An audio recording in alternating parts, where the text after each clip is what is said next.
우리가 하루에 세 장씩 계속 말씀을 읽고 있는데요. 지금 이제 우리가 레위기에 있는 말씀을 읽고 있습니다.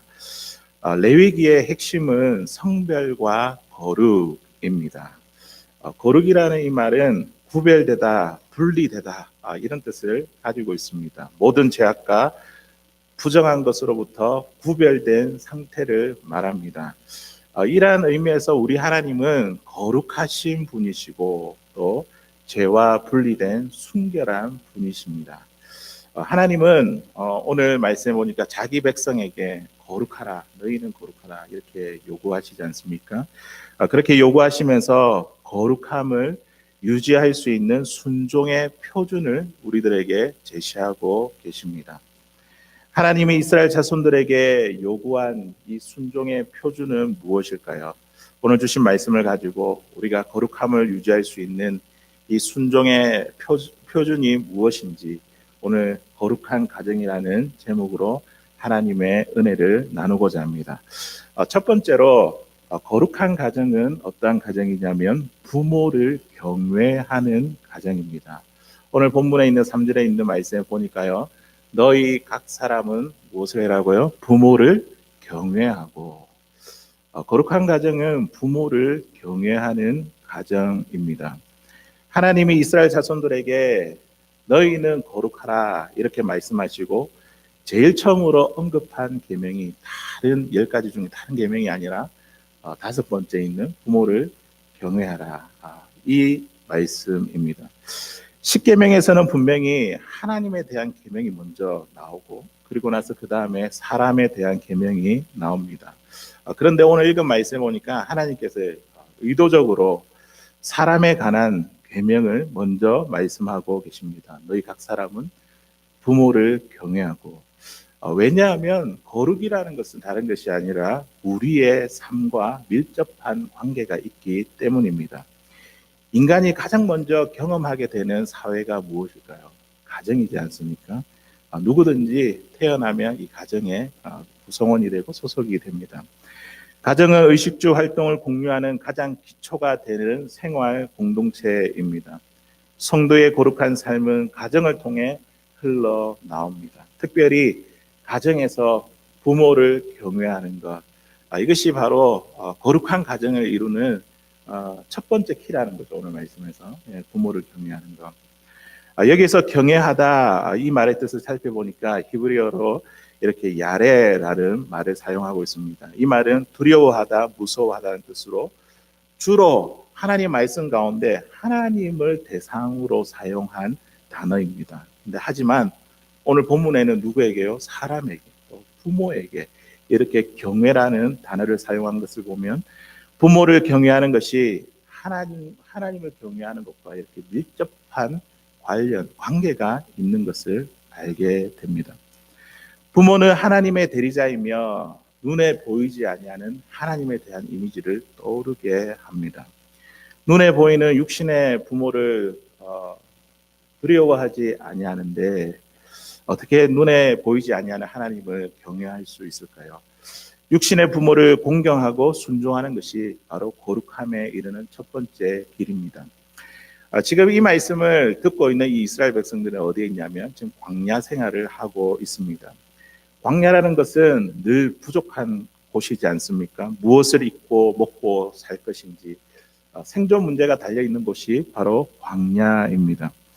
그래도 오랜 여정으로 인해 피곤하고 지쳐 있습니다. 나의 생존 문제, 내 밥그릇 챙기기, 내 코가 석자인 곳이 광야입니다. 인간의 기본적인 욕구가 해결된 후에야 우리가 또 부모를 볼 수 있지 않겠습니까? 부모도 공경할 수 있지 않을까요? 하지만 오늘 말씀 가운데서 하나님께서는 우리 인간의 생존 문제와 상관없이 장소와 어느 때인가 이거와 상관없이 하나님은 오늘 우리들에게 부모를 경외하라 그렇게 말씀하십니다. 예전에 한국에서 중등부를 맡아 사역을 할 때에 한 6개월에 2달 정도는 주일 예배에 참여하는 학생들이 평소보다 적게 참여했습니다. 출석했습니다. 왜냐하면 이 한국의 이 입시 교육 이게 굉장히 강하지 않습니까? 중간고사, 기말고사 기간에는 학원에서 공부하느라 예배하지 못하기 때문입니다. 거기에는 집사님 또 권사님, 장로님들의 가정의 자녀들도 있습니다. 제가 이제 전화를 들고 그 부모님에게 이제 신방 전화를 하면 누구 그 아무개가 왜 나오지 못했냐고 이렇게 이야기를 하면 부모님들이 항상 똑같이 하는 말이 있습니다. 그 말이 무엇이냐면 믿는 사람이 공부도 못하고 좋은 대학도 가지 못하면 이게 하나님의 영광이 되겠습니까? 지금은 공부하느라 바빠서 예배에 참여하지 못하지만 대학에 가서 좋은 대학에 가서 신앙생활 잘 할 겁니다. 그렇게 주일 예배에 빠진 이유에 대해서 별로 대수롭지 않게 생각했습니다. 우리가 광야에서 하나님을 잘 섬기지 못하면 가나안 땅에서 하나님을 어떻게 잘 섬기겠습니까? 지금 처한 장소와 시간에서 우리가 부모를 잘 섬기지 못하면 내가 성공한들 어떻게 부모를 잘 섬길 수 있을까요? 제 지난 날을 되돌아보며 부끄럽게 고백하는 것은 제가 참 부모를 제대로 잘 섬기지 못했습니다. 지금까지 제가 도움을 받으면 받았지 도움을 드리지 못한 것이 너무나 죄송스럽습니다. 유학 생활을 막 시작하면서 아버지의 그 암 소식을 듣게 되었을 때 참 가슴만 아파하고 기도했지 경제적인 형편이 안 되다 보니 몸보신하라고 음식이나 약 한 첩 제대로 해드리지 못했습니다. 항암 치료가 끝나고 이제 몸이 회복되어서 미국을 방문했을 때에 저희 아내와 함께 힘이 닿는 대로 힘껏 그동안 하지 못한 것을 힘껏 그렇게 부모님을 섬겼습니다. 하지만 저희 부모님은 자식에게 피해라도 될까봐 한국으로 돌아가실 때는 저희들에게 더 많은 것을 주고 가시더라고요. 그런 걸 보면서 그게 부모인가 보다. 자식을 향한 부모의 마음인가 봅니다. 육신의 아버지를 통해서 저는 하나님 아버지의 마음을 느꼈습니다. 하나님께서 육신의 부모를 통해서 내가 너를 사랑한다. 내 아버지가 너를 사랑하듯이 내가 너를 사랑한다. 육신의 아버지의 사랑을 통해 저는 하나님의 사랑을 느꼈습니다. 제가 하나님을 섬긴다고 하면서도 자세히 되돌아보면 제대로 섬기지 못했지만 그러나 하나님께서는 여전히 우리 가정을 지키시고 돌보시며 가장 선한 것들로 채워주셨습니다. 육신의 아버지를 통해 하나님의 사랑을 경험했습니다. 사랑하는 성도 여러분, 부모를 경외하는 것이 누구를 경외하는 것과 같으냐면 하나님을 경외하는 것과 같습니다. 우리는 하나님을 섬기듯이 부모를 섬겨야 합니다. 예배소서 6장 1절에 3절에 있는 말씀 보니까 부모를 어떻게 섬겨야 될 것인지 그에 대해서 이야기하고 있습니다. 우리 같이 한번 읽어보도록 하겠습니다. 시작. 자녀들아 주 안에서 너희 부모에게 순종하라. 이것이 옳으니라. 내 아버지와 어머니를 공경하라. 이것은 약속이 있는 첫 계명이니 이로써 내가 잘되고 땅에서 장수하리라. 아멘. 방금 읽었던 이 에베소서의 이 말씀에서 부모를 어떻게 섬기라고 우리에게 말씀하고 있습니까? 부모에게 순종하고 또 공경하라. 순종과 공경으로 부모를 섬기라. 그렇게 말씀하고 있습니다. 순종은 겉으로 나타난 모습이 강조된 것이라고 한다면 공경은 마음의 태도를 더 강조한 것입니다. 공경이라는 이 단어를 잘 살펴보니까요. 그게 사용한 그 헬라어의 원어의 뜻을 보니까 내장, 간장을 뜻하는 단어인데 몸의 장기 중에서 특별히 중요한 것을 나타내었습니다. 이처럼 공경이라는 것은 가장 중요한 존재를 존중히 여긴다는 의미를 가지고 있다는 것이죠.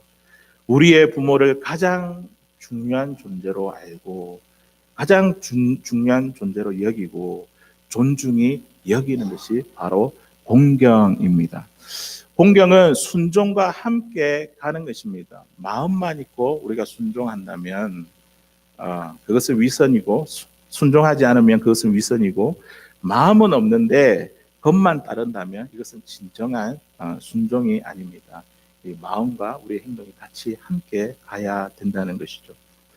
부모를 공경하고 순종한다는 것은 단순히 의식주에 필요한 부분만 우리가 돌봐주고 책임져 준다는 그 뜻이 아닙니다.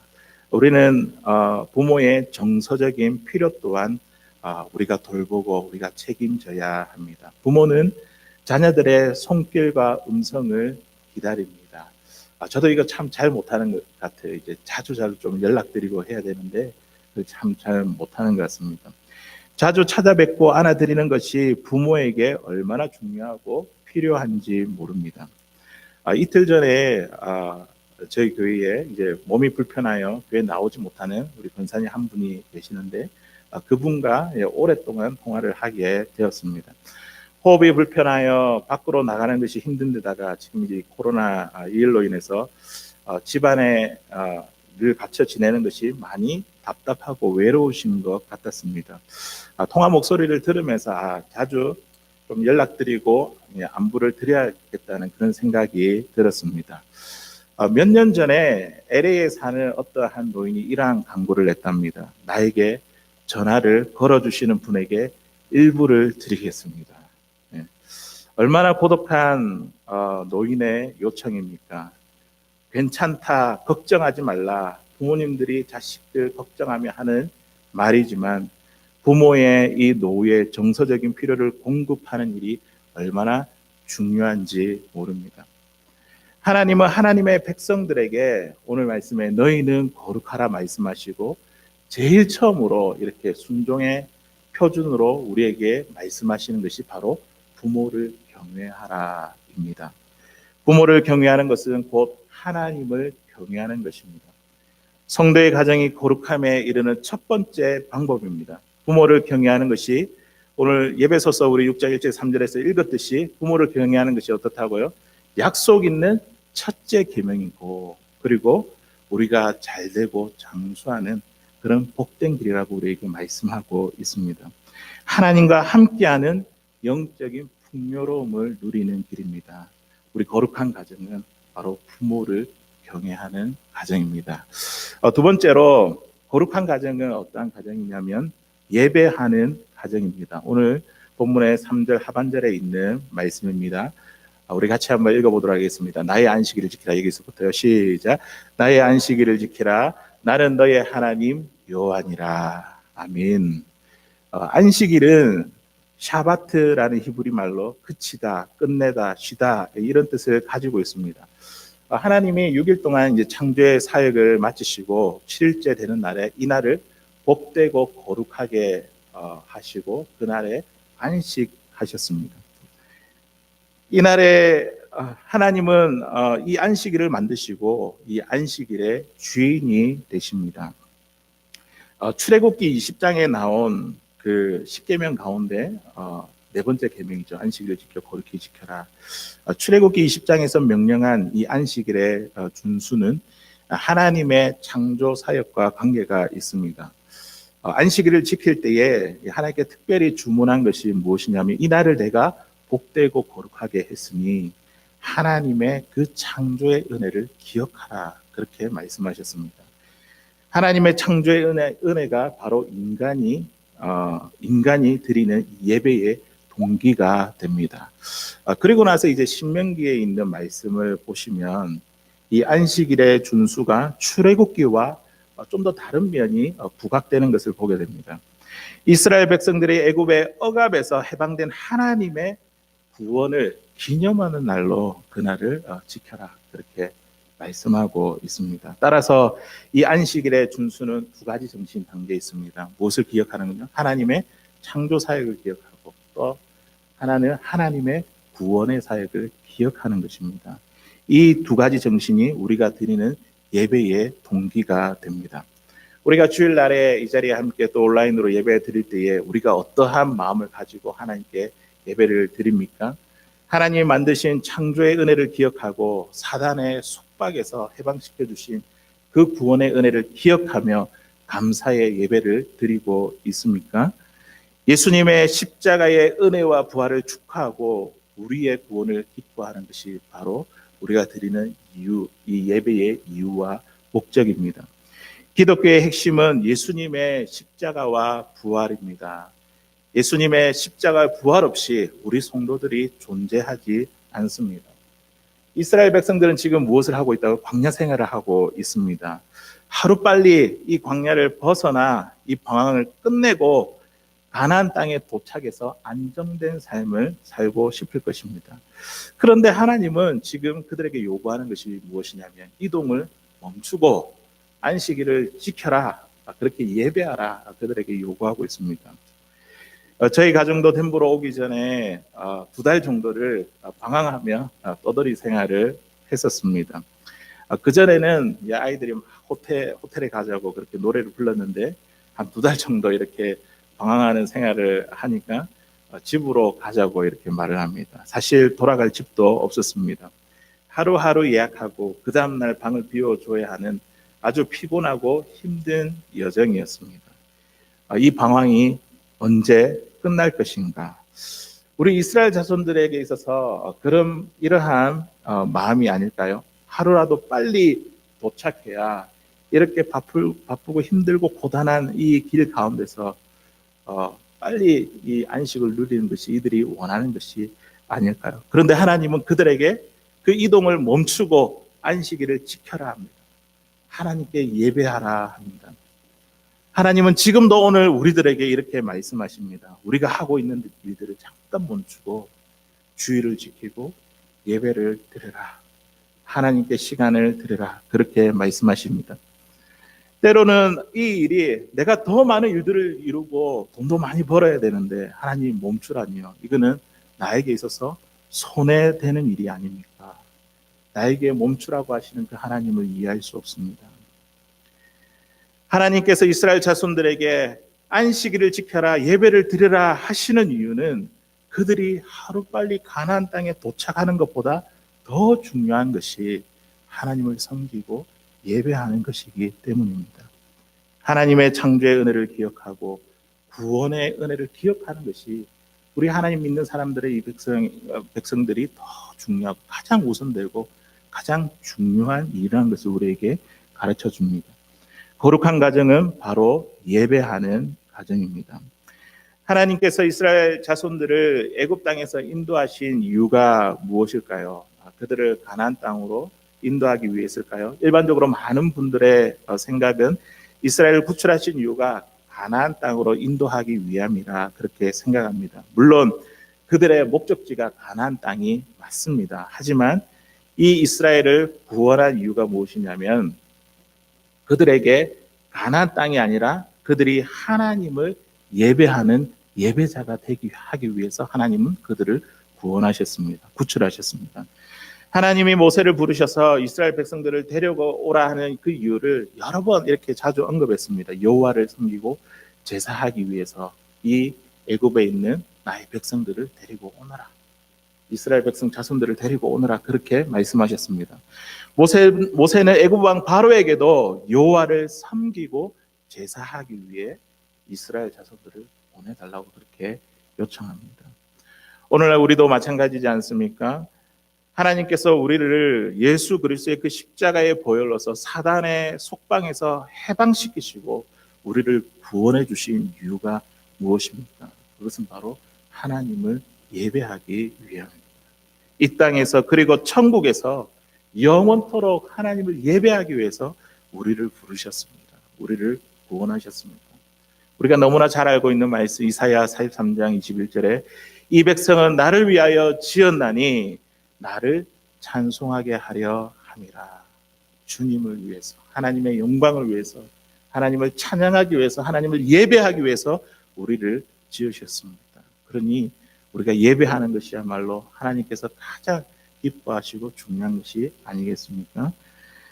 예배에는 하나님의 크신 은혜와 복이 있습니다. 하나님을 만나고 하나님과의 영적 교통을 누리는 시간입니다. 이 시간에도 제가 말씀을 전하지만 우리가 그 말씀을 듣고 하나님 앞에 반응하지 않습니까? 이게 하나님과의 영적으로 지금 교통하는 시간입니다. 예배는 앞으로 장차 우리가 들어갈 그 천국에서 영원한 안식을 누리게 될 그 천국의 기쁨을 맛보는 시간이 바로 예배입니다. 저희 이제 어린 시절에 이 가정 예배에 대한 추억이 있습니다. 우리 성도님들도 혹시 이제 가정에서 드렸던 예배 추억이 있으십니까? 저희 아버지가 가족들이 한 자리에 모여서 이렇게 예배하자고 이렇게 말씀하시면 저는 괜히 귀찮고 싫었습니다. 사실 이제 아버지가 이제 목회를 하셨으니까 교회와 사택이 이렇게 딱 붙어 있거든요. 그러니까 교회가 집이고 집이 교회였습니다. 교회가 집이고 집이 교회로 사는 저로서는 새벽기도, 수요 예배, 금요 기도, 또 주일 오전 오후 예배, 또 주일학교 교사를 하니까 주일학교 예배, 그리고 학생의 예배, 청년부 예배, 이런 많은 예배를 통해서 아버지의 설교를 얼마나 많이 들었는지 모릅니다. 그런데 가정에서까지 예배를 하자고 하니 괜히 귀찮고 싫었습니다. 특히 저희 아버지께서 예배를 인도하시면 찬송을 반복해서 많이 부릅니다. 찬송이 4절까지 있으면 4절로 끝나지 않습니다. 다시 2절로 이렇게 또 부르고, 또 4절까지 부르고 나면 4절 한 번 더 부르고, 또 후렴을 한 번 더 반복을 합니다. 그것도 한 곡만 부르는 것이 아니라 가정 예배에 적어도 3곡은 부릅니다. 그때는 싫고 힘들었는데 저도 모르게 제 입으로 그 찬양의 멜로디를 막 이렇게 흥얼거리고 있더라고요. 어쩔 때는 그 가사가 생각이나 의미를 되새겨 보기도 하고 이렇게 반복이 너무 중요하구나, 그런 것을 새삼스럽게 느끼게 되었습니다. 우리 성도님들 가운데도 이 나의 사랑하는 제 비록 헤어졌으나 어머니의 무릎 위에 앉아서 이 찬양을 하는데 우리 성도님들이 이제 눈시울을 붉히면서 눈물을 흘리시는 분들을 많이 보았습니다. 부모님과 함께 예배하던 생각이 난다면 그렇게 눈물을 흘리셨습니다. 가정은요, 신앙교육과 훈련의 장소입니다. 자녀들에게 신앙을 물려줄 수 있는 좋은 터전입니다.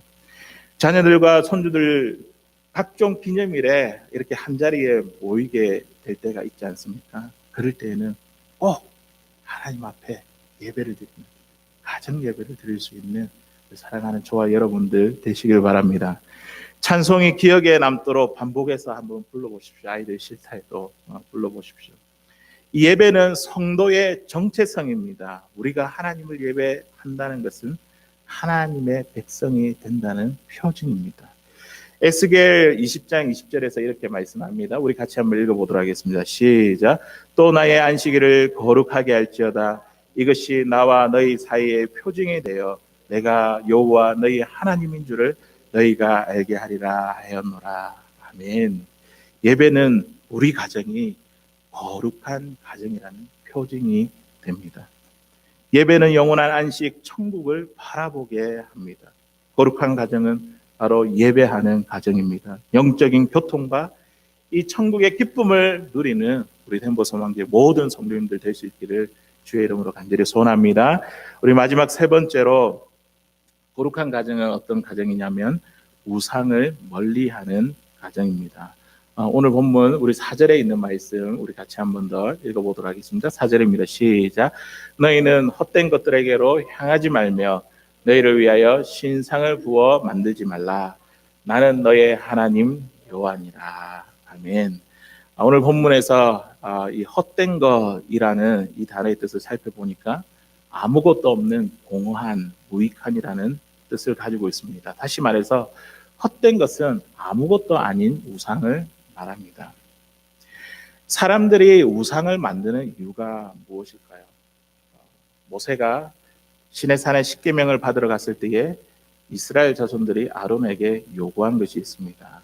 그 요구한 것을 우리가 살펴보면 사람들이 우상을 섬기는 이유가 무엇인지 우리는 알 수 있습니다. 우리 출애굽기 32장 1절에 있는 말씀인데요. 우리 같이 읽어보겠습니다. 시작. 백성이 모세가 산에서 내려오미 더림을 보고 모여 백성이 아론에게 이르러 말하되 일어나라. 우리를 위하여 우리를 인도할 신을 만들라. 이 모세 곧 우리를 애굽 땅에서 인도하여 낸 사람이 어찌 되었는지 알지 못함이라. 아멘. 이스라엘 자손들이 지금 이 아론에게 요구한 것은 무엇입니까? 우리를 위해 우리를 인도할 신을 만들어 달라. 자, 우상 숭배가 사람들이 우상을 만드는 이유가 무엇이라고요? 우리를 위해, 자신들을 위해 이 우상을 만들어 달라 합니다. 레위기 26장 1절에 있는 말씀에도 보니까 자기를 위하여 우상을 만들지 말지니, 여기에도 분명히 기록하기를 사람들이 우상을 만드는 이유가 바로 자기 자신 때문이라 하나님은 말씀합니다. 우상을 만들어 섬긴다는 것은 곧 자기를 위한 것이고 자기를 숭배하기 위한 것입니다. 우상을 섬기는 사람들의 모습을 보십시오. 우리 주위에 있는 사람들, 하나님 믿지 않고 우상을 섬기는 사람들, 그 사람들은 한결같이 우상을 섬기는 이유와 목적이 같습니다. 우상을 통해 자신이 잘 되고 우리의 자녀가 잘 되고 복받길 위해 우상을 섬깁니다.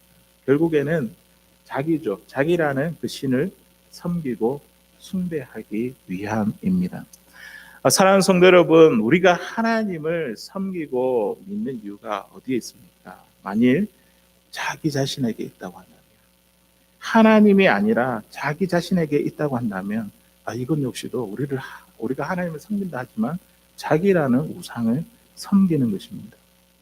오늘 말씀에 헛된 것들에게 향하지 말라, 이렇게 말씀하시는 하나님 말씀 무엇이냐면 자기를 섬기고 숭배하는 이 신앙을 버리고 하나님께로 돌아서라는 것이죠.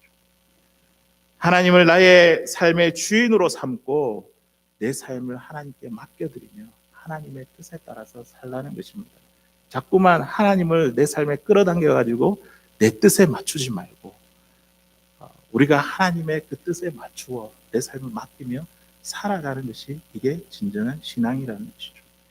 거룩한 가정은 이처럼 우상을 멀리하는 가정입니다. 자기라는 그 신을 버리고 하나님 앞에 돌아서는 것입니다. 어떤 부잣집 성도의 가정이 있었습니다. 그 가정에 파출부로 일하시는 분이 계셨는데 그분의 자녀가 한국에서 아주 좋은 대학교를 다닌다는 것을 알게 되었습니다. 그런데 이 부잣집 성도의 가정에는 이 자녀는 이런 좋은 대학교를 가지 못하게 되었습니다.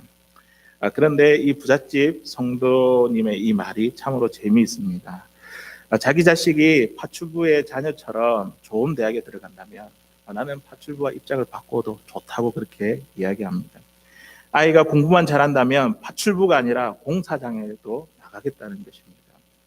이것이 오늘날 우리 성도들 가정에 주는 아주 중요한 문제입니다. 우리 자녀가 다 컸지만 또 손주들이 있지 않습니까? 우리 가정에 일어나는 중요한 문제입니다. 거기에는 부모가 자식을 얼마나 위하는가라는 커다란 증거가 있지만 더 무서운 것은 부모인 우리가 자식한테 얼마나 매달려 있는가 하는 것입니다. 우리도 모르게 자녀들이 가정에서 우상이 되어 버렸습니다.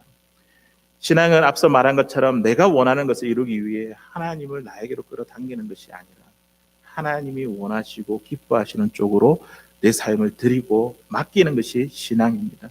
나의 계획과 생각과 방법과 그 뜻을 내려놓고 하나님께 삶을 맡겨 그분의 뜻에 맞춰 살아가는 것, 이것이 바로 올바른 신앙입니다. 가정에서 또 한 가지 우상은 무엇이냐면 물질입니다. 저를 포함한 누구도 이 물질에 대해서 자유로울 사람은 아마 없을 것 같습니다. 성경은 말씀합니다. 디모데전서 6장 10절에 있는 말씀 보니까 돈을 사랑하는 것이 일만 악의 뿌리가 되나니, 여기서 우리가 눈여겨볼 것은 돈이 일만 악의 뿌리가 된다는 것이 아니라 돈을 사랑하는 것이 일만 악의 뿌리가 된다, 그렇게 말씀합니다. 이 돈 자체는 악한 것이 아니라는 것이죠. 우리가 헛갈리면 안 됩니다. 돈은 가치 중립적인 것입니다. 하지만 돈을 사랑하면 일만하게 뿌리가 되고 그것이 우리의 삶에 우리 가정의 우상이 된다는 것입니다. 하나님이 소돔성을 멸하려 하실 때에 하나님은 롯의 가정을 생각했습니다. 그 생명이 더 중요하죠. 그 생명을 생각했습니다. 하지만 그들을 구출하는 과정을 보면 롯이 자신을 구하러 온 천사들의 말을 듣고도 그들은 시간을 지체했습니다. 빨리 움직이지 않았습니다. 생명보다 다른 것에 더 마음이 가 있는 것이죠. 소돔 땅에 미련이 남아 있습니다. 지금까지 고생해서 이 모아온 나의 소유들을 다 잃어버리는 것은 아닐까? 어떻게 하면 이것들을 다 가지고 갈 수 있을까? 소돔 땅의 심판을 피해 나온 이 롯의 아내는 결국 어떻게 되었습니까? 뒤를 돌아보지 말라는 그 말씀에도 불구하고 미련이 남아서 뒤를 돌아보았다가 소금 기둥이 되어버리고 맙니다. 이들 가정에 물질이 우상이 되고 말았습니다. 미국에 오신 분들 가운데에 이 자녀들의 교육을 위해서 미국으로 이민 오신 분들이 많습니다. 미국에서 자식 교육 잘 시켜 이 자녀들을 행복하게 살게 해보겠다고 지금까지 고생해 왔습니다. 한 가정의 부모로서 자녀들 중심으로 사는 것이 뭐가 잘못된 것입니까?